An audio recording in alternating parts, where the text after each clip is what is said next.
સહાનુભૂતિ મેળવવા માટે પરિવારના સભ્યના ઉપયોગ મહેરબાની કરીને ન કરવા જોઈએ, આવું મારું અંગત માનવું છે. મા બાપનો ઉપયોગ સહાનુભૂતિ મેળવવા રાજકીય રોટલા શેકવા કરવું કેટલું વ્યાજબી છે? આગળ જતા ગુજરાતની જનતાને કહીએ છીએ, ખેડૂતોને, મજદૂરોને કહીએ છીએ કે આવા લોકોને ઓળખવાની જરૂર છે. અત્યારે બે વાત સારી બોલશે, લોકોને ઉશ્કેરવાનું કામ કરશે, પણ ખરેખર એમની લડાઈથી કયા લોકોને ફાયદો થયો છે?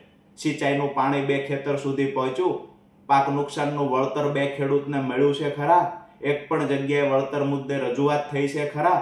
આ બહુ વિચારવા જેવી વાત છે.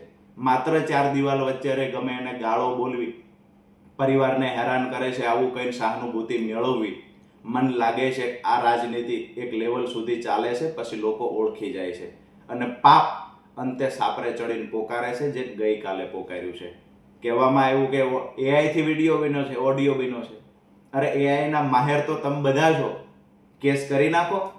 જેવી રીતે મારી પર થયું, મેં FSL માં મોકલ્યો છે અવાજ, મેં કેસ કર્યો છે, તમે પણ કેસ કરો ડંકાની ચોટ પર. કહો જીતુભાઈ કોણ છે, જો સાચા હોય તો, દૂધે ધોયેલા હોય તો.